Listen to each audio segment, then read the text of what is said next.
Um, dois, três, valendo! E você está animadíssimo para fazer exercícios de noções gerais de classes gramaticais. Então, nessa aula é um apanhadão, né? E, inclusive, deixei algumas questões que ultrapassam, extrapolam o tema de noções gerais de classes gramaticais para a gente ter uma noção da vida como ela é. E a vida como ela é, nem sempre separa tudo, cada coisa no seu quadradinho. Há algumas questões que vão misturar conteúdos, como as que veremos aqui. Algumas, tá? E aí nós vamos passando por esses conteúdos, entendendo como cada coisa é cobrada, fazendo as revisões necessárias. Você já preparou aí, sei lá, um post-it ou um material para você ir fazendo pequenas fichas, anotando seus comentários, do jeito que você acha que faz mais sentido, porque cada aluno se ajusta de uma maneira. Então, ó, nossa primeira questão traz um trecho que provavelmente foi extraído que do texto maior da prova, e a gente só precisa do trecho, né? Leia. Um belo transatlântico cortando as águas enchia as duas páginas da revista. E o garoto encostou seu queixo sobre a mesa, mal contendo sua emoção. Quer dizer, ele nem continha direito à emoção, né? Em relação ao trecho acima, assinale a alternativa correta. Então, você está buscando a resposta mais certa entre as que foram oferecidas.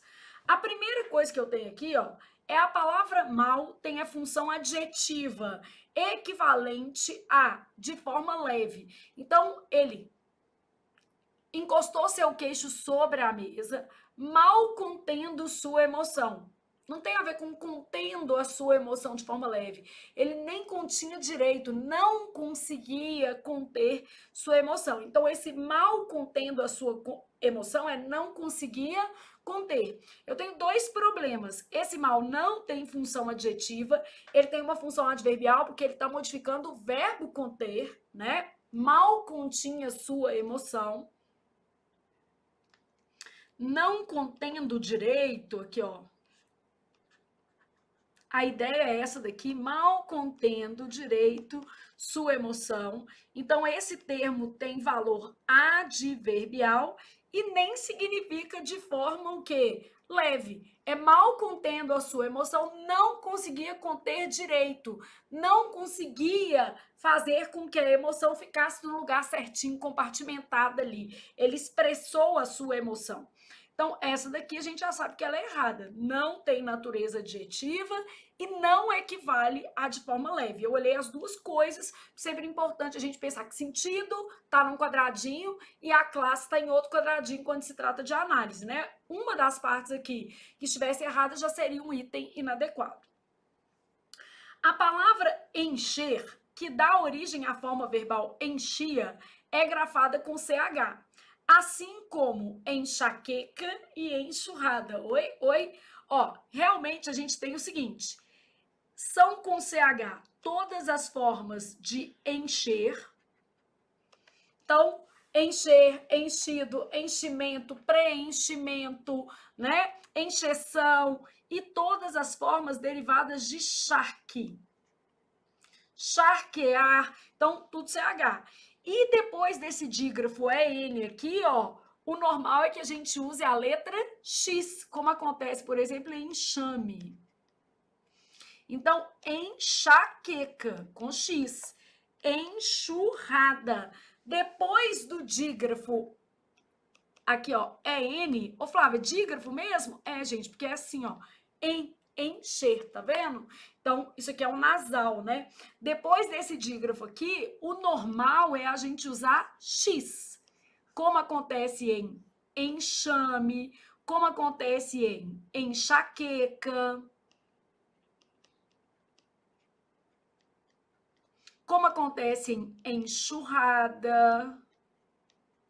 Então, o normal é usar a letra X. São com CH os derivados de encher e os derivados de charque. Então, já pensou nisso aqui. No meio da questão, a gente tem classe, ortografia, e aí vem um item de pontuação. A vírgula antes do conector E se justifica porque as orações que compõem o período têm sujeitos distintos. É isso aqui. Essa é a verdadeira, ó. Quando eu penso nesse período, eu tenho o seguinte: Um belo transatlântico enchia as 2 páginas da revista. E o garoto encostou o queixo sobre a mesa, mal contendo a emoção. Então, a vírgula antes do conector E apareceu porque eu tenho orações com sujeitos distintos. Isso é muito comum. Então, aqui, ó, vírgula antes do conector E, ela é indicada.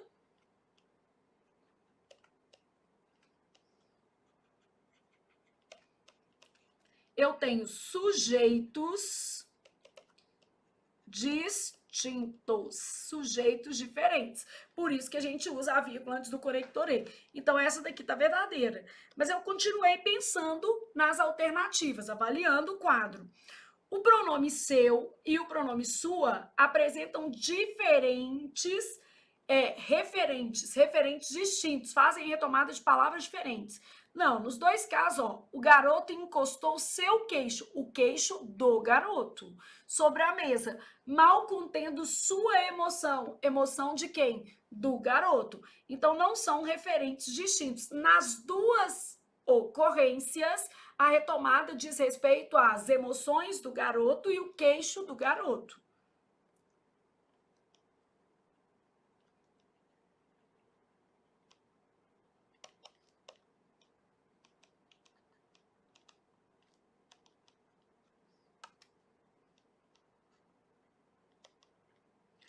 Então, quando eu penso queixo de quem? Do garoto. Emoção de quem? Do garoto. Então, nas 2 ocorrências, retoma-se o termo o garoto. Logo, não temos referentes distintos. A substituição da expressão sobre a mesa por na mesa alteraria substancialmente o sentido do trecho analisado. Gente, a gente até pode pensar assim, sobre, em cima, e na mesa, mais esparramado, mas não alteraria substancialmente, ó. Colocou o queixo sobre a mesa, colocou o queixo na mesa.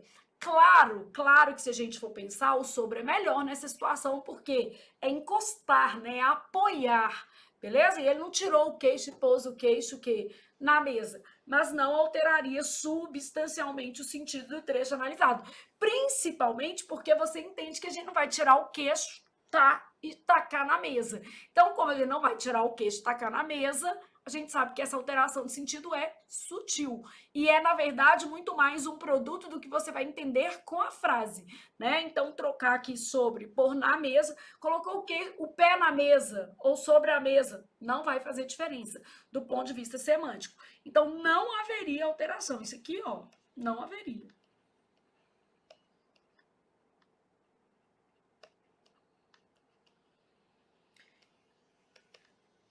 De sentido.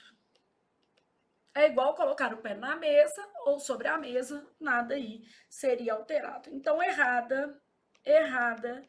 E a nossa resposta vai ser a letra C, de continuarei estudando, e com certeza há questões na prova que envolvem vários conteúdos, como aconteceu nessa daqui, ó. A gente tem ortografia, classes gramaticais, referenciação, tudo num pacote só. E isso é muito importante, porque senão a gente faz só questão fácil, né, gente? Quando a gente não pega questão, mistura vários assuntos, a gente tende a pegar as questões mais fáceis. Não é assim que a gente vai trabalhar, né? Respirou e continuou. Leia as proposições a seguir com atenção ao emprego dos pronomes. Então, aqui a gente já tem um recorte que diz respeito ao emprego dos pronomes, de acordo com a norma padrão. Aí eu olhei as frases e falou assim, ó, informou-me que daria-me explicações mais tarde. Aí olhei, não nos informou sobre o que nos faria perder a vaga. Refeririam-se aos problemas já analisados? Dessa forma, far-se-ão novas consultas. Estão corretas quantas das preposições? Assinale a alternativa que contém essa resposta. Bom, uma questão com um enunciado meio truncado, mas pediu para você olhar pronome em relação à norma culta. E eu estou olhando correção gramatical. O que eu já fiz? Observei que na primeira havia um erro de colocação. Informou-me que me daria explicações mais tarde. Por que eu estou vendo um erro de colocação aqui? Ó? Daria é futuro do pretérito. E os futuros do indicativo não admitem ênclise. Então, aqui, ó, futuros do indicativo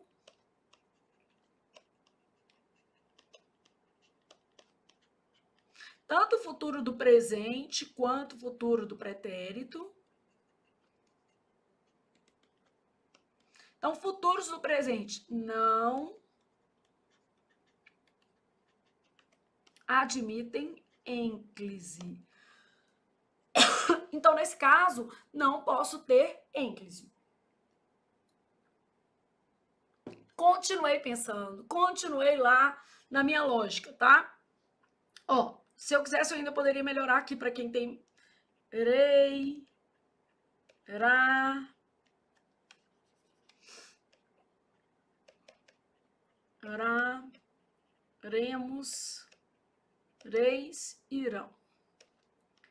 E futuro do pretérito, ria, rias, ria, ríamos, irieis, iriam, beleza? Então, aqui eu tenho as terminações dos futuros do indicativo. E aí eu sei que eles não admitem ênclise. Ênclise é o pronome colocado depois do verbo. Então, isso aqui eu sei que tá errado, ó. Refeririam, tá vendo aqui, ó? Iriam, iria. Essas terminações aqui, né? Então, basicamente, já sei que a 1 está errada e a 3 errada também. Não atrai, ó, não nos informou sobre o que atrai, sobre o que nos faria, esse que é um pronome relativo, o que nos faria perder a vaga. Dessa forma, como tem vírgula, a gente evita a próclise, far-se-ão novas consultas, mesóclise com futuro, tá certo? Com futuro do indicativo. Então, estão corretas quantas das proposições? Apenas duas. Quais sejam? A 2 e a 4. Então, a gente sabe que, havendo vírgula, evita-se a próclise. Não é de todo proibido, mas a gente já teve muitas questões em que essa regra apareceu. Agora, no TSE mesmo, 2025, apareceu uma questão dessa, tá? Sebrasp, que foi a banca. Então, ó, havendo vírgula, evita-se a próclise. E é proibido o uso de ênclise com futuro do indicativo. Logo, aqui, mesóclise, tá? Aqui, o não é palavra atrativa e o pronome relativo também é palavra atrativa. Então, são casos obrigatórios de próclise. Aqui, ó.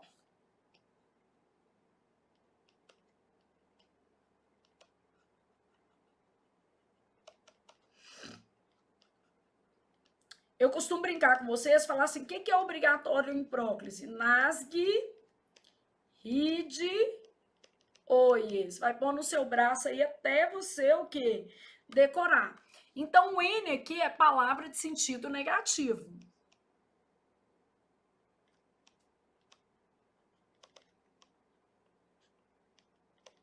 Aí, depois, a gente tem advérbio sem vírgula. Depois, conjunção subordinativa. Gerúndio precedido de em.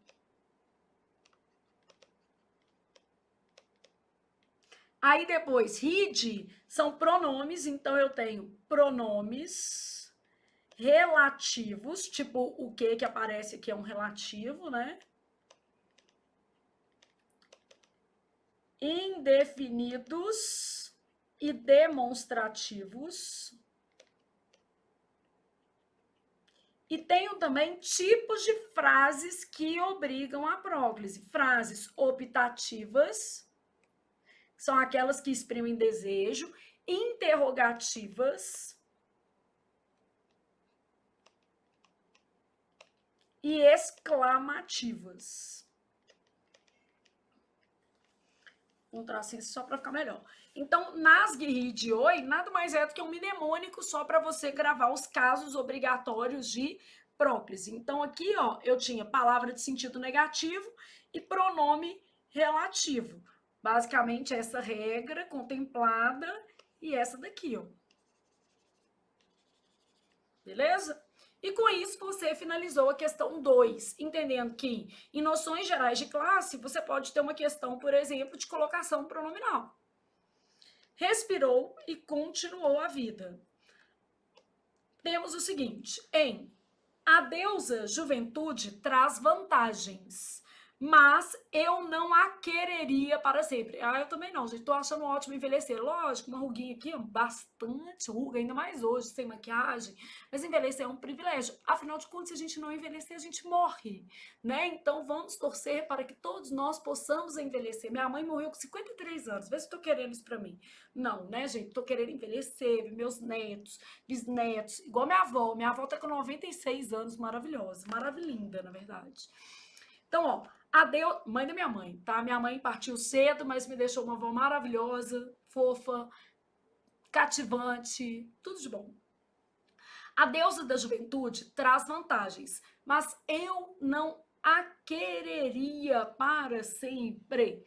Então, quereria, esse iria é um indicativo de futuro do pretérito do indicativo. E marca hipótese, né, gente? Possibilidade. Então, eu tenho aqui futuro do pretérito do indicativo. Futuro do pretérito do indicativo é essa daqui. O que acontece? Às vezes a gente confunde essas terminações aqui, ó. Ia, ias, ia, íamos, ieis, iam. Essas terminações são terminações do pretérito imperfeito do indicativo. A gente, inclusive, até brinca, né? Tudo que é imperfeito merece uma vainha, porque já era. Que essas são todas as possibilidades que a gente tem aqui. O ia é uma delas. Então, poderia ser vá, né? Eu amava, eu vendia, eu tinha e eu era.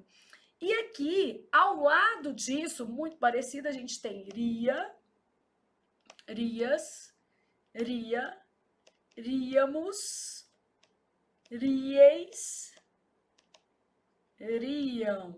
Isso daqui é futuro do pretérito do indicativo.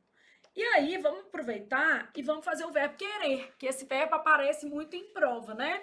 Então, eu falo assim, ó, eu queria, quer dizer, não quero mais. Ah, eu queria sair com você, não quer mais. Passou, vontade. Então, eu queria, tu querias, ele queria. Nós queríamos, vós queríeis, eles queriam. No futuro do pretérito, eu quereria, tu quererias, ela quereria, nós quereríamos, vós quereríeis, eles quereriam. Então, isso aqui que nós temos no futuro do pretérito. Como a gente não está fazendo nada, vamos aproveitar para fazer o futuro do presente do verbo querer, porque ele também aparece e é mais exótico. Vocês já viram aquela música do Caetano Veloso? Será que ela quererá? Será que ela quererá? É isso aqui. Então, nós vamos ter quererá, ó. Eu quererei, tu quererás, ela quererá, nós quereremos, vós querereis, eles quererão. Então, será que ela quererá, né? Indicando aí o futuro do presente. Flávia, isso existe, isso é de Deus? Não, isso é mais do que de Deus, isso é divino, pode aparecer na sua prova, inclusive, tal como ocorreu aqui. Então, ó, mas eu não a quereria. E geralmente essa forma aqui vai indicar o quê? Hipótese, possibilidade. Então, nós temos um verbo no futuro do pretérito do indicativo. Gente, tem que ficar bastante atento, porque existem algumas questões que marcam essa dicotomia entre queria e quereria. Pergunta se substituindo, por exemplo, mantém o sentido. Ó, eu podia fazer isso no passado. É diferente de eu poderia fazer isso, que marca uma hipótese, uma possibilidade. Em determinados discursos, o que pode acontecer é a gente, como usuário da língua, tomar um pelo outro. Então, indicar hipótese se valendo do pretérito, o que não é muito adequado, né? Na norma culta, o ideal seria o uso do futuro do pretérito para indicar hipótese e possibilidade, e o uso do pretérito imperfeito para indicar ato passado, beleza? Então, eu queria sair com ele, não quero mais. Não quero mais. Eu quereria uma chance, uma polidez, nesse caso aqui. Respirou e continuou. Essa questão aqui ela é bastante maldosa. Ela requer um conhecimento bem específico e bem refinado da classificação dos pronomes, principalmente dos pronomes pessoais, tá? Então, na oração, desculpem, lutou contra ele e contra todas as suas opiniões para se salvar. Eu começaria a questão fazendo a parte mais fácil. Para se salvar, salvar a si mesma, não é isso? Ou a si mesmo.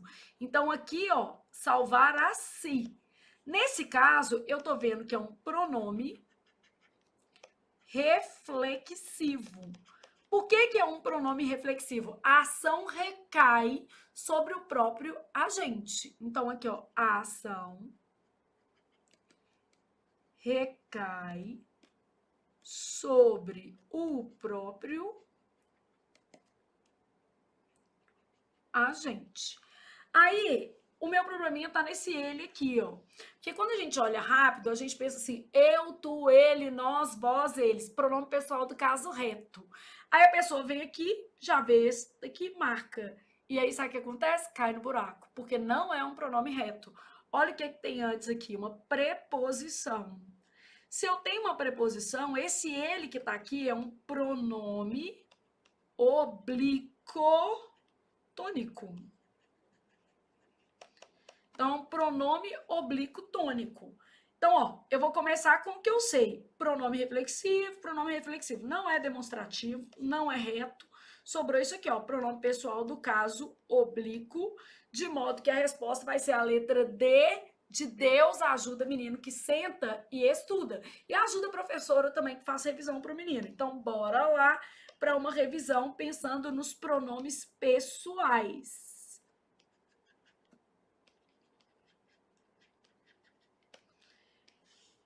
Pronomes pessoais do caso reto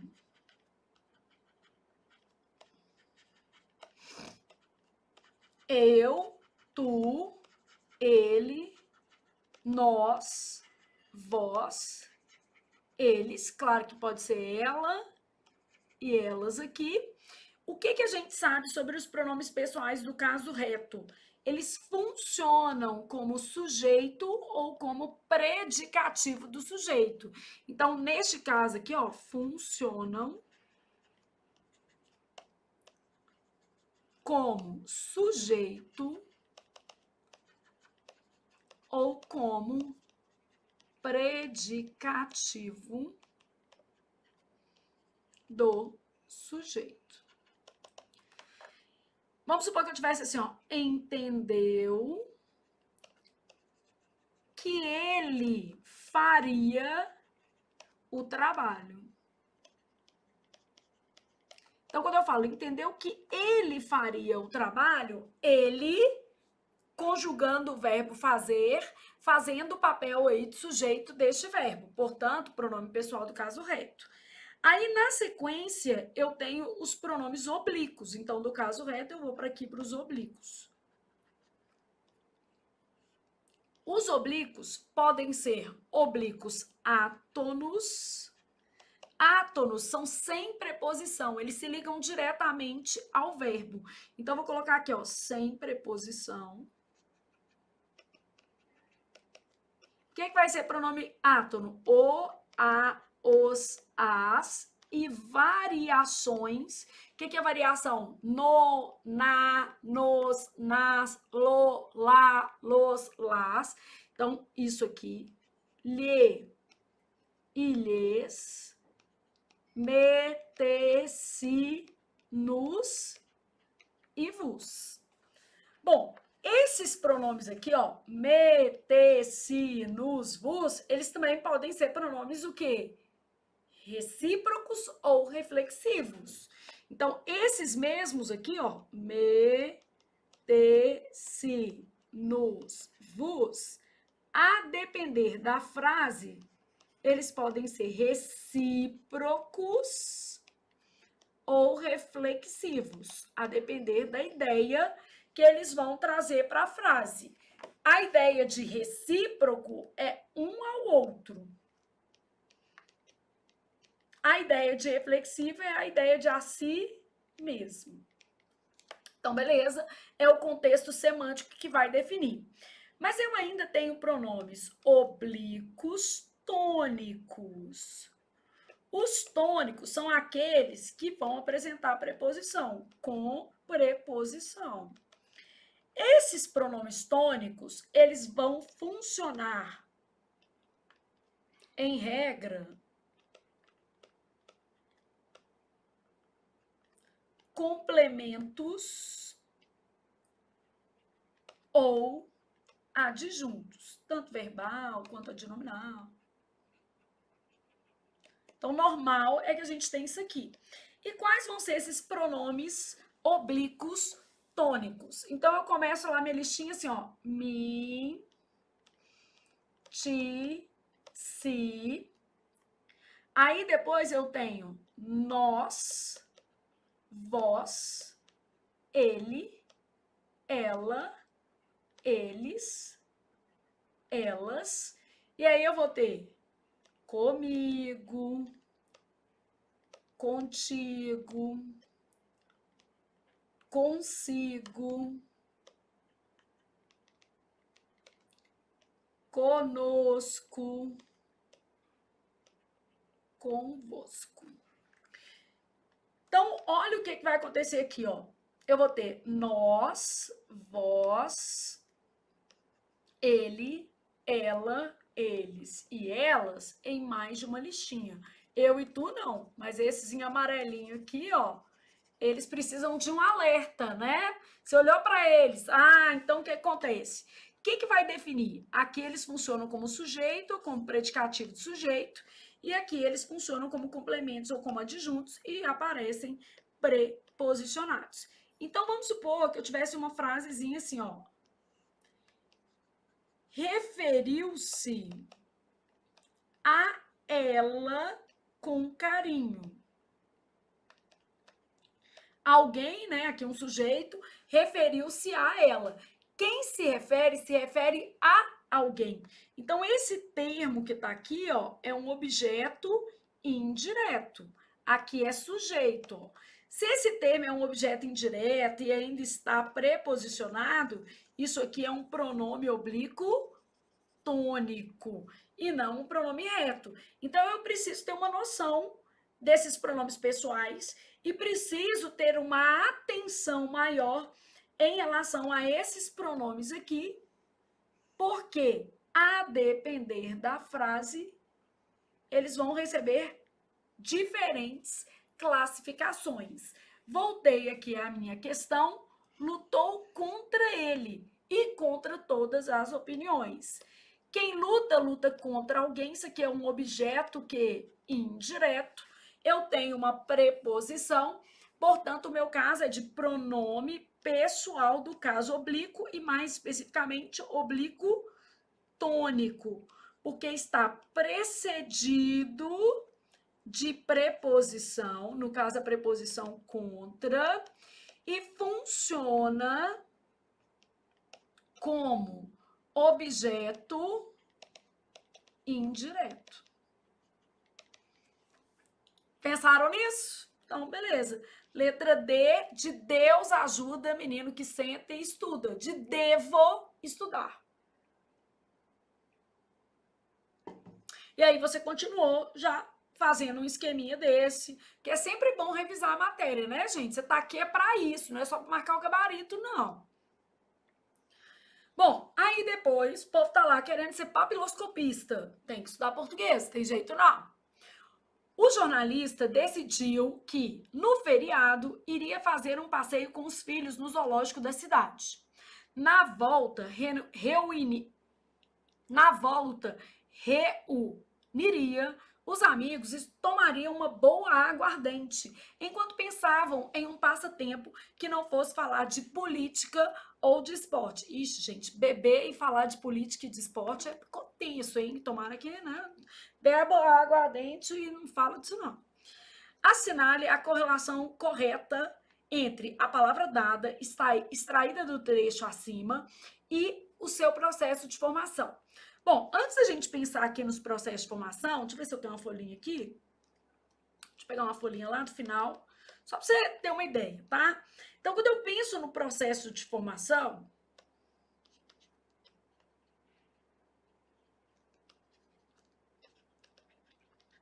na hora que falou assim, ó, processo de formação de palavras, na minha cabeça, automaticamente já apareceu assim, ó.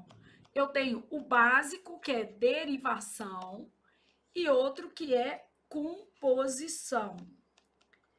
Na hora que eu pensei em derivação, os modelos mais básicos que apareceram para mim: prefixal, que vai ser acréscimo de prefixo, sufixal, acréscimo de sufixo.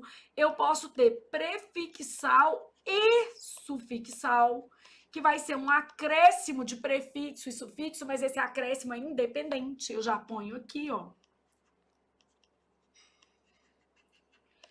Eu tenho parassíntese, que é um acréscimo de prefixo e sufixo, mas dependente. Eu tenho imprópria. E tem uma outra que a gente chama de regressiva, também chamada de derivação deverbal, né? Derivação regressiva, ela forma verbos, ela forma substantivos, na verdade, a partir de verbos. A venda da casa, a partir do verbo vender. Então, ó, primeira coisa que eu já tinha era uma noção na minha cabeça das possibilidades. E fui fazendo as possibilidades. Olha aqui, ó. Pensei assim, prefixal, desleal. Sufixal, lealdade. Prefixal e sufixal. Fiz lá, ó. Deslealdade. Prefixo e o quê? Sufixo. Para síntese, eu pensei numa colocação dependente. Então, eu pensei emagrecer. Não existe emagro e nem emagrecer. Ou falar, mas o povo fala esmagrecer, mas é outra coisa. Aí é outro problema. Gente, agora se falasse comigo que falar esmagrecer, emagrece, eu falava, tá? Então, não julguem, porque se emagrecesse, eu falava. Então, não tem jeito de emagrecer comendo leite condensado, não, né, gente? Eu adoro um leite condensado. De vez em quando eu faço uma reflexão, assim, íntima mesmo, aquela quase que dolorosa. Flávia, se você comer isso, minha filha, não dá para emagrecer, não, mas dá para ser feliz. Um pouquinho dá. Isso é verdade. Então, ó, vem de magro. E eu não faço emagro e nem emagrecer, né? Então, eu tenho só de magro. Eu fui lá, coloquei prefixo e sufixo. Aqui, ó, já existe desleal e existe o quê? Lealdade. Então, eu tenho as duas possibilidades independentemente. A derivação imprópria diz respeito à mudança da classe gramatical. Então, aqui, ó, não tenho um isto a reclamar. Nesse caso, eu peguei isto, que era um pronome demonstrativo, coloquei um artigo antes dele e ele virou o quê? Substantivo. Fiz um processo de substantivação. E a derivação regressiva, eu peguei, por exemplo, um verbo, tipo vender, e a partir desse verbo eu fiz venda o substantivo a partir da redução desse verbo. A venda da casa, por exemplo. Eu peguei um outro verbo, beijar, e fiz beijo. Abraçar e fiz abraço. Entendeu? Então, derivação regressiva, essa formação de verbal a partir do verbo. E aí eu vim para a composição, pensei, ó, as composições mais comuns em prova, a gente vai ter composição por justaposição, composição por aglutinação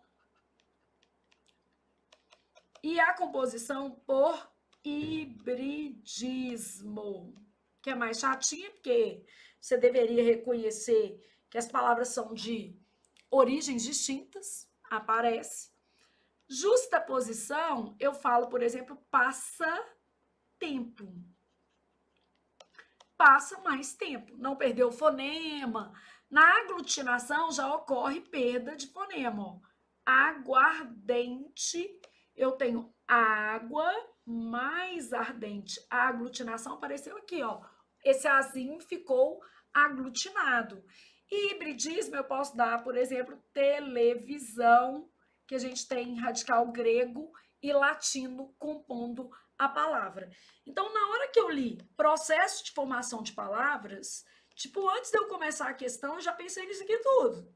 Ah, Flávia, eu não consegui pensar nem na metade, mas agora já tá pensando um pouco mais, já tá pensando um pouco melhor, já tá aí, ó, desobstruindo as ideias.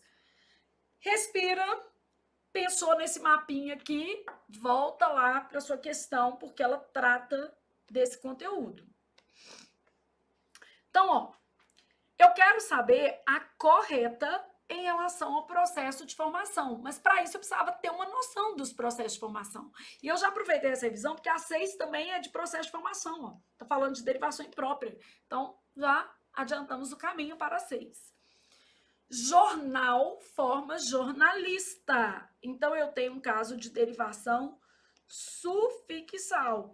A derivação sufixal, ela produz um acréscimo depois do radical, né?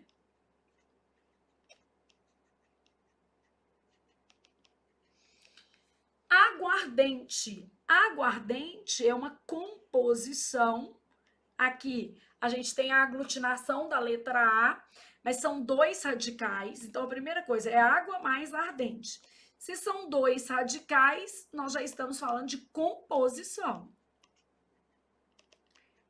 E no caso, como há a aglutinação de uma letra, composição por aglutinação.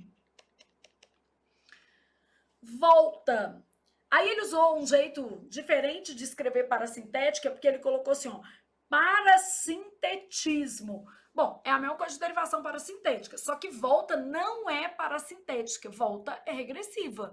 Veio do verbo que voltar. Então, voltar, que é verbo, fez por regressão, volta. A volta do rapaz. Então, o caso aqui é derivação regressiva, que pode ser chamada também de derivação deverbal, veio do verbo. Chegou em passa-tempo, passa mais tempo, nós temos uma composição por justaposição. Amém, Senhor, porque a gente precisava de uma resposta correta, né? Então, ó, errada, errada, errada. E a nossa resposta, letra D, de Deus ajuda menino que revisa a matéria, que está fazendo a questão para estudar e não para falar que fez um monte de questão, porque isso não adianta nada. Então, é isso. Respirou e continuou. Agora, eu tenho uma questão falando sobre derivação imprópria. E eu já sei o que é derivação imprópria. A derivação imprópria é quando eu não tenho uma alteração na palavra, mas ocorre uma alteração na sua classe. Então, há uma alteração na classe da palavra. Então, nesse caso aqui, há uma alteração na classe da palavra. Bom, vamos ler o enunciado. Nas gramáticas, na parte referente à formação de palavras, que está dentro de morfologia, tá, gente? Morfologia inclui tanto classes quanto formação de palavras. A morfologia, ela se divide em classes gramaticais e formação de palavras. Está descrita a possibilidade de se empregar uma classe de palavras com funcionamento típico de outro, mecanismo conhecido como derivação, o quê? Imprópria, há uma alteração na classe da palavra. Tendo essa informação em mente, considere os fragmentos destacados a seguir. Também entre os grandes, temos os pintores, com seus autorretratos. Grandes, deve ser grandes artistas. Porque aqui, ó, também entre os grandes temos os pintores. Então, entre os grandes artistas, nós temos os músicos, os pintores. Esse grandes está precedido de artigo e é um termo substantivado, é uma substantivação. Por que é uma substantivação? A palavra grande, principalmente, é um adjetivo. E ela foi empregada como substantivo. Então, ela foi empregada como substantivo. Então, neste caso aqui, na número 1, ocorre um processo de derivação imprópria. Então, a palavra grande, normalmente adjetivo, foi empregada como substantivo, então é um caso de derivação imprópria. O advento da Web 2.0 expandiu o falar de si. Falar é verbo. Então, neste caso aqui, ó, a gente tem falar, normalmente é uma palavra que pertence à classe dos verbos e foi empregada como substantivo, projetando aqui um caso de derivação o quê? Imprópria. Então, um caso de derivação imprópria. O advento da Web 2.0 expandiu o falar de si. Então, essa daqui também tem, né? Então, eu já comecei assim, ó, essa ou essa. Não vai ser aqui, não vai ser aqui, não vai ser aqui. Que eu já tenho duas que tem.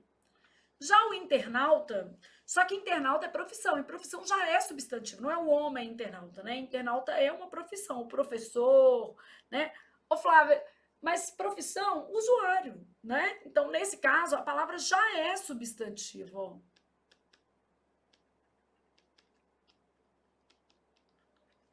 Pode usar também a palavra, já é substantivo. O áudio, o vídeo, essas três palavras, ó, já são substantivos.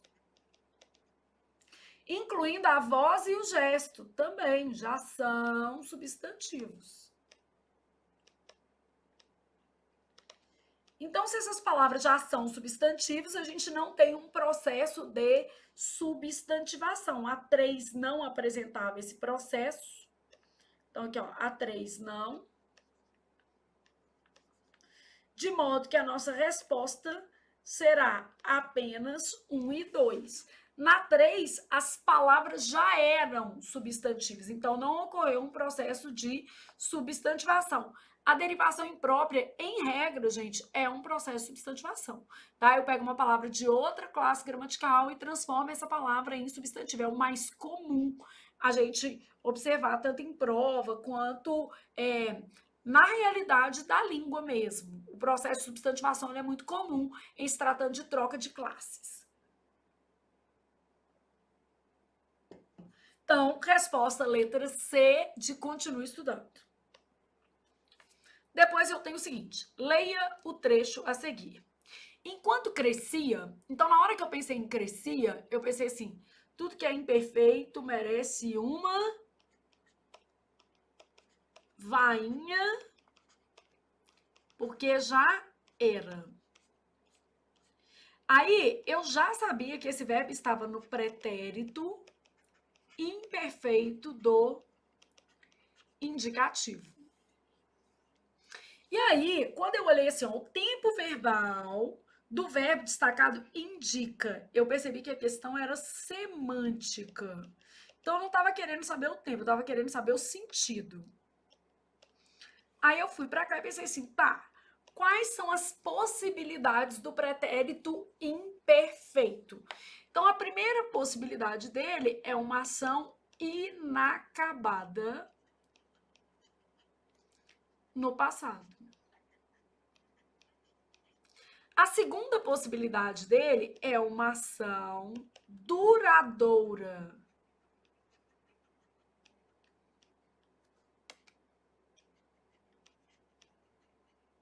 Quer dizer, uma coisa que não acontece pontualmente. O que é uma ação duradoura? Não ocorre. Vamos lá. Pedir a moça em casamento ou pedia a moça em casamento? Depende, você pode ter pedido uma vez só e você pode ter pedido todo dia para ouvir não um monte de vezes. Pedia a moça em casamento porque não aceitava ser rejeitado por ela. Então, insistia no pedido. Ah, então pedia, insistia, é uma ação duradoura, fez mais de uma vez. Mas o normal é pedir a moça em casamento. Ela não aceitou, fui viver a minha vida e ser feliz assim mesmo, porque ninguém é obrigado a casar com ninguém, né?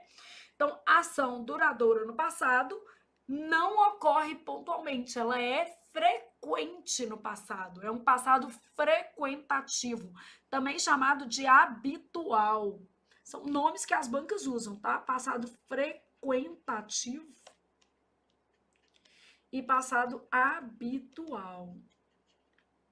Uma outra coisa que o pretérito imperfeito pode indicar é uma ação imprecisa no tempo. Eu não sei qual que é o tempo, é vago. Vamos exemplificar isso aqui para você ter uma noção, tá? Uma ação inacabada no passado, eu falo assim, ó, lia o livro quando ela chegou. Eu parei de ler, né? É como se a ação fosse interrompida. Lia o livro quando ela chegou. Ah, então eu parei de ler, eu ainda não concluí a leitura. É uma ação inacabada, que ainda não está concluída. Ação duradoura no passado, ó. Lia Machado de Assis na adolescência.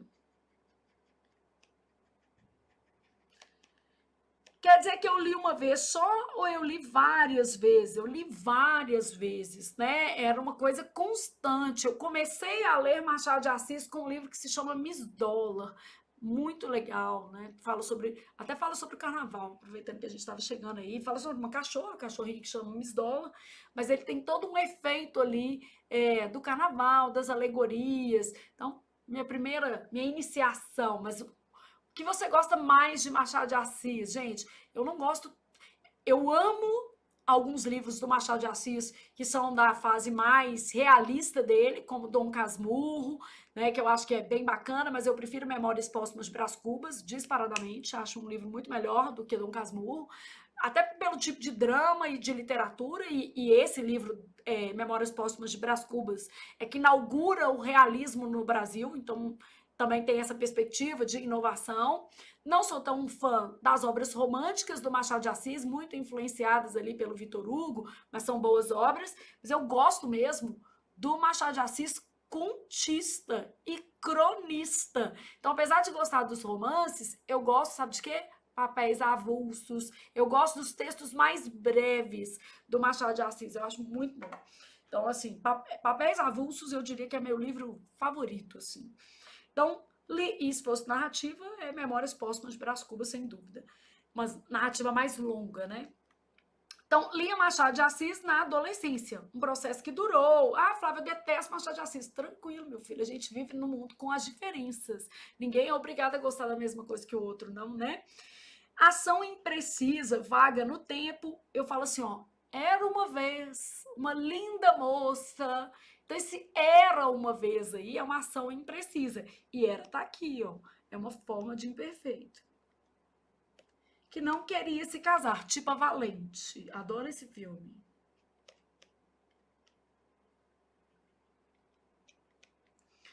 Então, era uma vez uma princesa que não queria se casar. Por quê? Porque ela percebeu que às vezes não valia a pena, né, gente? Era um investimento grande demais. Eu falava, mas você é casada, ama a vida de casado, mas não quer dizer que serve para todo mundo, não. Cada um tem a sua própria vida, né? Então, olha o que a gente tem aqui, ó. Eu posso ter uma ação inacabada, uma ação duradoura no tempo e posso ter uma ação imprecisa.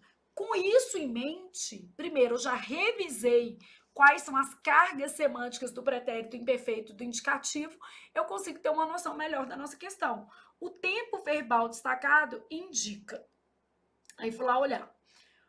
O ocorrido é um fato permanente, ou pelo menos considerado que dessa forma. Enquanto eu crescia, Tiago, Eric de Sá ouvia histórias de seu avô.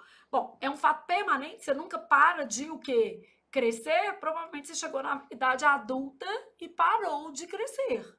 Então, não é bem um fato permanente, tá? Então, isso aqui não. Era uma situação que ocorria regularmente no passado, mas em momentos distintos. Ó, até essa parte aqui, ó. Enquanto eu crescia, Tiago, Eric de Sá ouvia. É simultaneidade, então não é em momentos distintos, porque na questão a gente também tem o conector. Então, simultaneidade. Então, isso aqui de jeito nenhum. A ação passada teve duração prolongada. Ó, quando eu falo enquanto eu crescia, é um processo, não aconteceu de um dia para a noite. Foi uma ação prolongada, que é isso aqui, ó. Ação duradoura, habitual. Então, a nossa resposta vai ser isso aqui. A ação passada teve uma duração prolongada. Então, enquanto eu crescia, ao longo de todo o meu crescimento, essa que é a lógica. Algo ocorreu no momento posterior ao atual. Posterior ao atual é tempo futuro, gente. Claro que não. Essa daqui era a mais absurda, né? Posterior diz respeito ao futuro.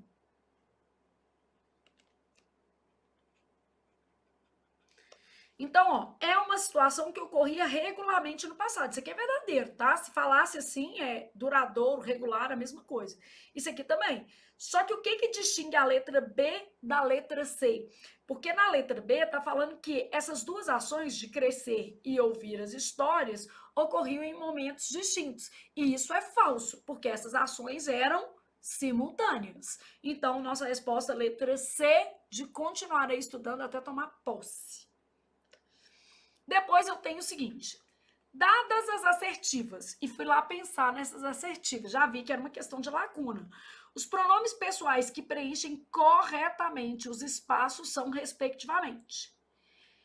Pediram, já vou completar aqui com eles, né? Eles pediram para eu voltar imediatamente. Então, aqui, ó, para eu voltar, quem tá voltando? Eu. É um sujeito, e aí o eu é o pronome adequado para essa frase. Traga muitos presentes para mim. No fim da frase, traga muitos presentes para mim. Beleza? Agora vem a frase mais malvada, que é a número 3, quando eu tenho o seguinte: é difícil para mim falar em público. Porque o menino olha para cá, ó, vê um verbo e fala assim: o certo é eu. Essa frase está invertida, né, gente? Olha o que eu tenho. Falar em público, que é um sujeito oracional, é difícil para mim. Então, isso daqui é um sujeito oracional. E se a gente observar esse mim, ele está no fim da frase, só que eu tenho um deslocamento do sujeito. Falar em público é difícil para mim. Então, a frase está invertida.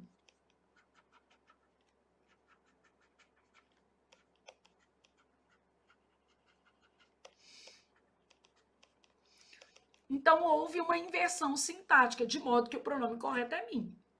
Entre ele e mim,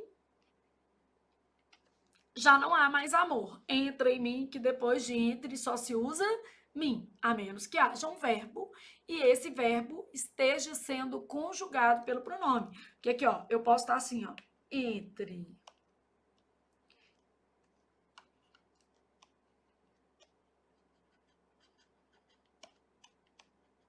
Aqui, ó, entre ele estudar e eu trabalhar. Então, vai ter entre e vai ser eu. Há uma grande diferença.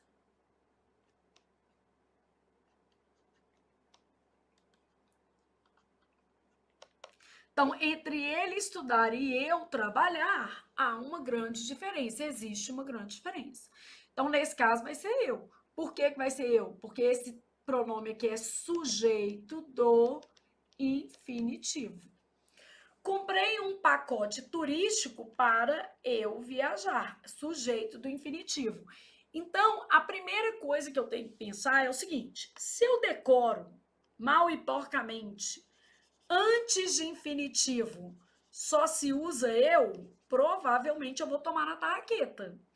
Porque eu tenho um caso de frase invertida em que o correto é mim. Então, por isso que a gente não pode ficar decorando muita coisa. A gente tem que, de fato, entender. O eu é um pronome pessoal do caso reto, ele funciona como sujeito. Nesta frase aqui, ele não é o sujeito inclusive, é o verbo. Falar em público é difícil para mim. O que é difícil? Falar em público. Então, o que é?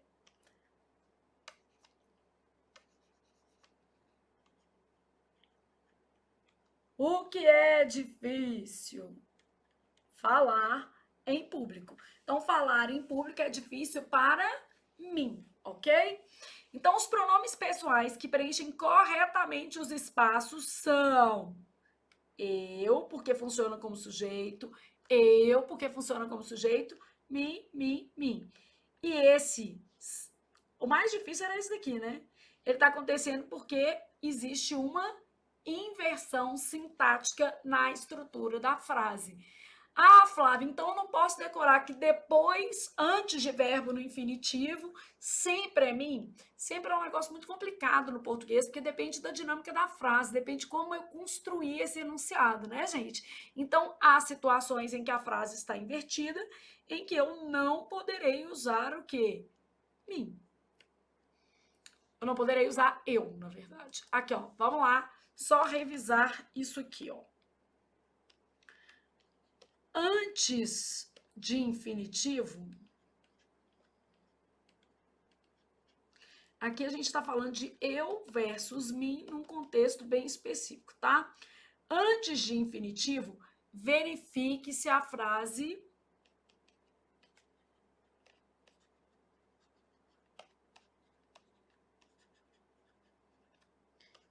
está ou não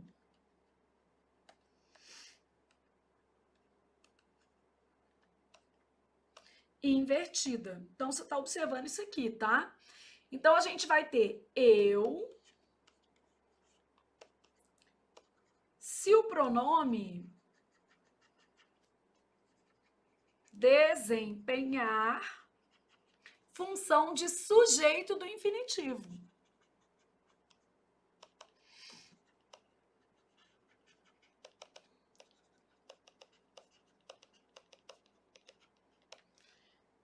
Então, vamos dizer assim, ó. Pediu para eu resolver o problema. Quem vai resolver? Eu, tá vendo? Aqui, ó. Comprou um livro português complicado, para eu estudar melhor. Eu vou estudar. Então, comprou um livro para eu estudar melhor. Agora, eu posso ter uma outra situação, que aí vai ser caso de mim. Se o sujeito for representado por oração reduzida de infinitivo, que é quando a frase vai estar invertida. Invertida. Então, quando o sujeito for representado por oração reduzida de infinitivo invertida. Deixa eu botar outra cor, pra ficar mais bonitinho.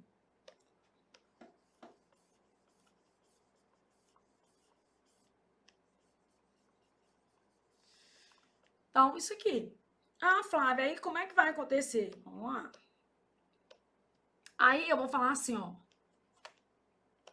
Não é fácil para mim estudar isso. Olha o que acontece, gente. O sujeito é estudar isso. Estudar isso não é fácil para mim. A frase está o quê? Invertida. Vou colocar assim, ó. É necessário para mim aceitar os fatos da vida, inclusive esse. Aceitar os fatos da vida, isso aqui que é o sujeito, ó. Aceitar os fatos da vida é necessário para mim. Ô, Flávia, é comum que a gente tenha aqui estrutura com verbo de ligação? É comum. Não ficou claro para mim resolver o problema. Resolver o problema não ficou claro para mim. Então, é comum estrutura com verbo de ligação, que aí é uma marca, né?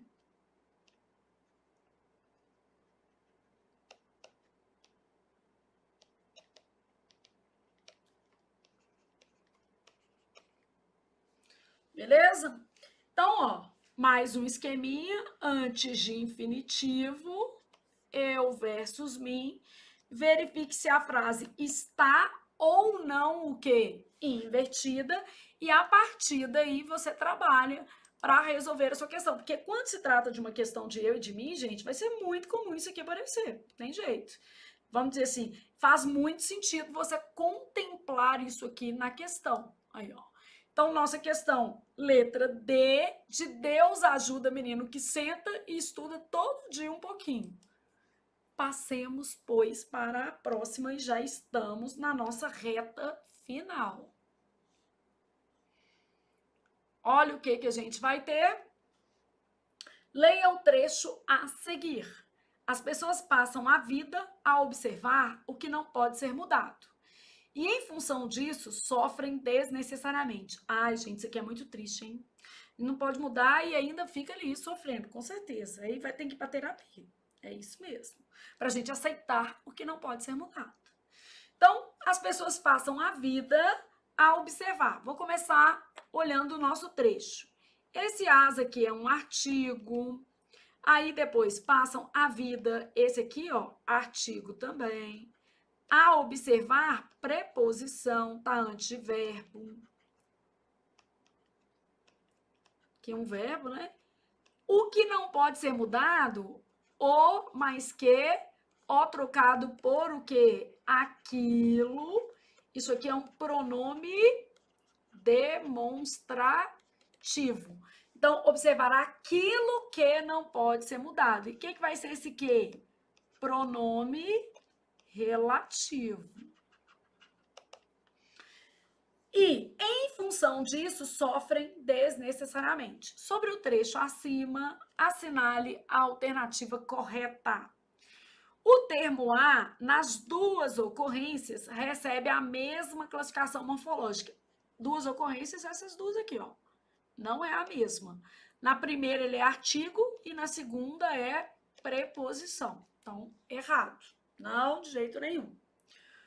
O termo o é um artigo definido masculino, só que não.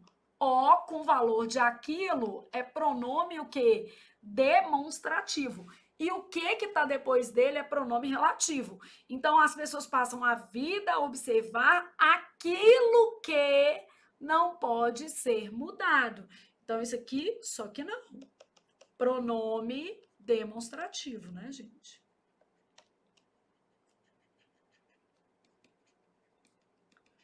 E aqui a gente já tem artigo e preposição.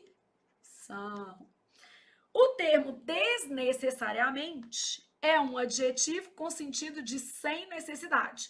Bom, adjetivo não é não. O sentido de sem necessidade a gente aceita, acolhe no coração, mas adjetivo ele não é não, ele é um advérbio. Então, sofrem desnecessariamente, sofrem sem necessidade, sofrem à toa. O sentido tá ok, mas ele é advérbio. Então, tem que olhar as duas coisas. Logo, errado. Na frase, há uma estrutura de passiva. Na hora que falou isso, gente, o que eu fiz? Eu olhei todas as formas verbais, ó. As pessoas passam a vida, não é passiva. Porque não tem se, não tem auxiliar de passiva, ser ou estar. A observar, também não é. O que não pode ser mudado aqui é. Aqui, ó. Pode ser mudado. Eu tenho o verbo ser mais particípio, o que não pode ser mudado, o que não, elas não conseguem o quê? Mudar. Então, as coisas não podem ser mudadas, as pessoas não conseguem mudar essas coisas. Então, as coisas, sujeito paciente, aquilo que não pode ser mudado. Então, essa estrutura de passiva tem a ver com isso aqui, ó. O que não pode ser mudado. Esse é o auxiliar de passiva e o verbo principal da passiva. Então, essa daqui eu já coloquei um coração, gostei demais, mas eu preciso ler a outra. Seria possível colocar acento grave? Acento grave é o indicativo de crase. Então, quando eu falo acento grave, é o indicativo de crase. No A que antecede o verbo observar, gente, não ocorre crase em antiverbo. Morri 10 vezes, claro que não.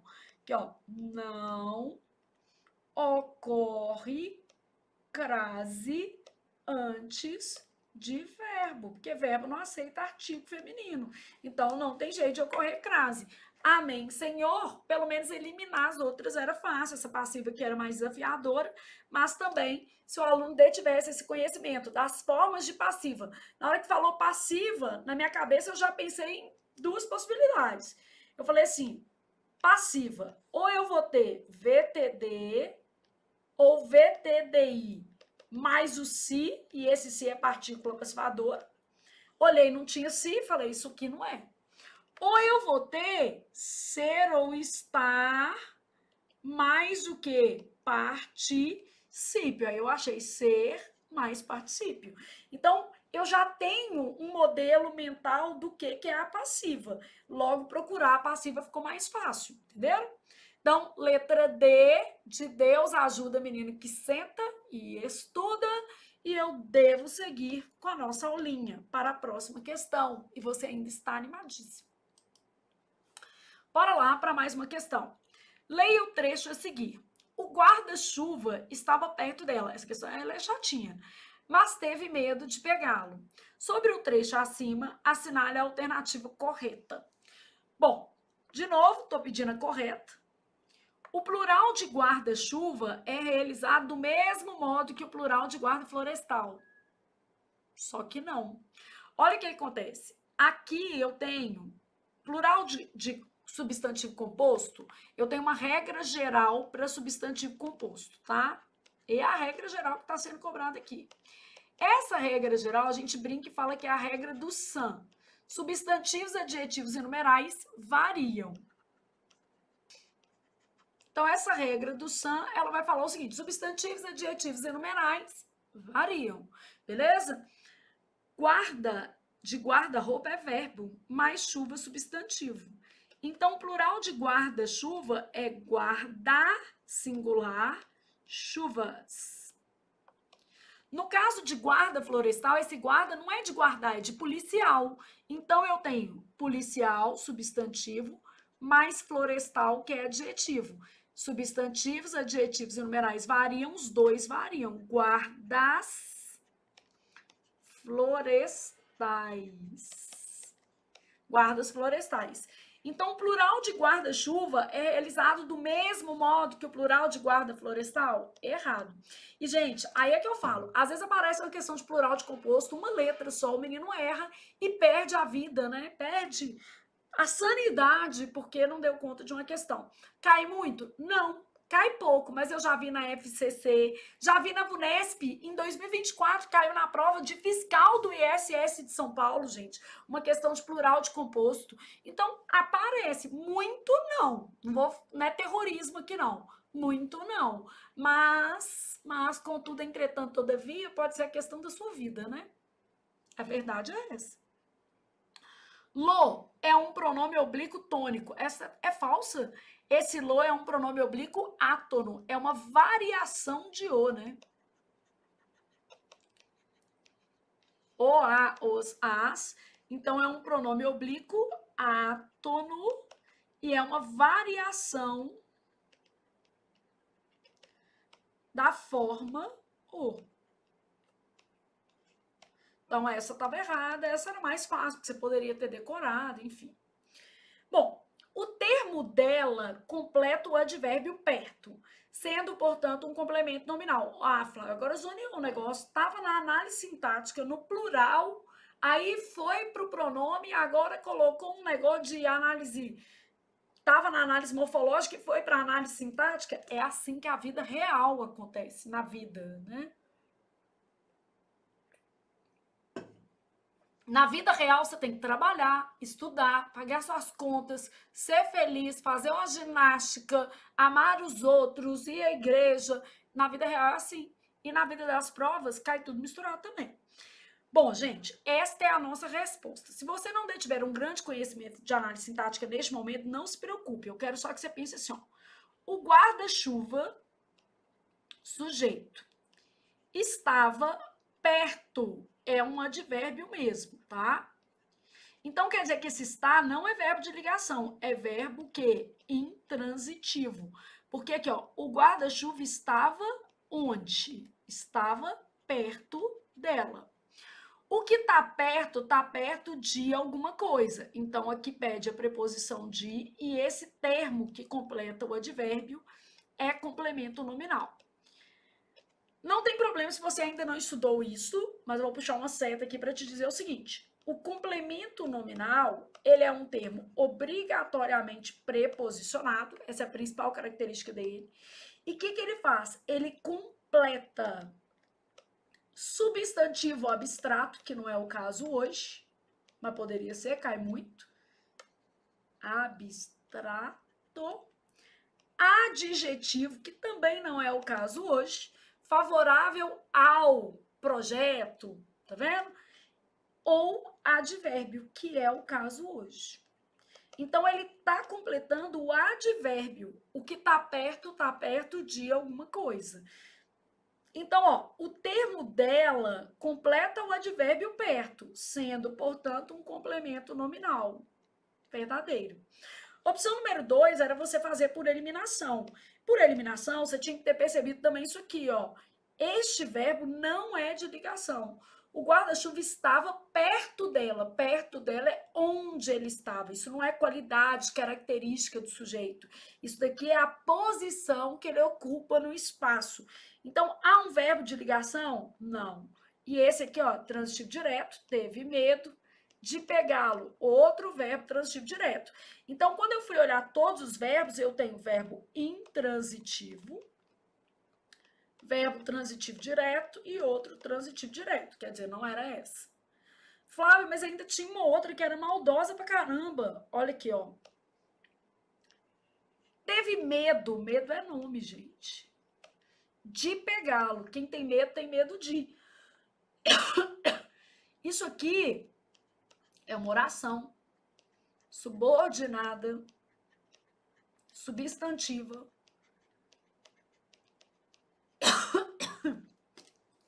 Um minuto.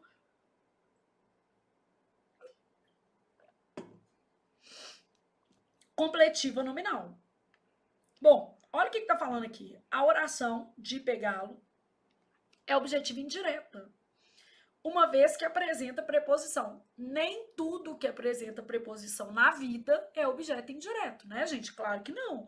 Aqui, ó, o complemento nominal é um termo obrigatoriamente preposicionado.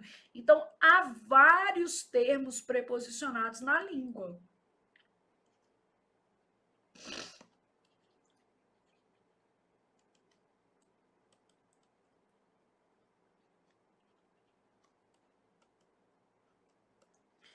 A preposição não é privativa do objeto indireto, não é.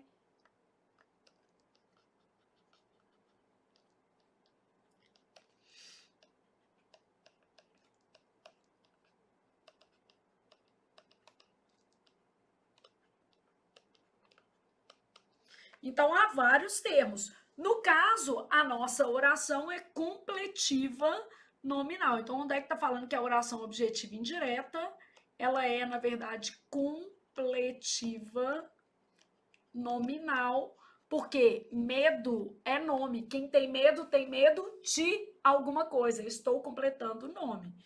Bom, e aí a nossa resposta a essa questão, que eu deixei por último, porque era uma questão mais desafiadora mesmo, mas qual é o meu objetivo com esta questão? É mostrar para você que a vida não é simples e que não adianta a gente fazer apenas as questões mais básicas ao longo do nosso curso.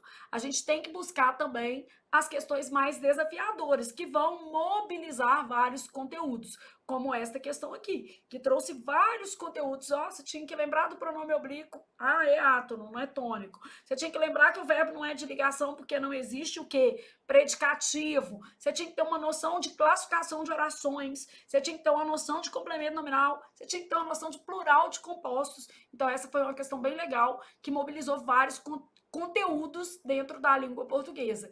E aí, gente, a teoria está aqui para alicerçar a sua base. Então, se você tiver conhecimento teórico, você vai fazer uma questão dessa com facilidade. Não dá para fazer do nada, né? Tem que ter uma noção mesmo. E com isso, acabamos a nossa aulinha de hoje. Fizemos algumas questões, entendemos como a banda toca e vamos continuar estudando, porque afinal de contas, o resultado depende do nosso esforço. E na próxima aula eu volto maquiada, que aí vai ser um pouquinho melhor para vocês, mas enfim, não se apeguem a isso. Um abraço e a gente volta na próxima aula.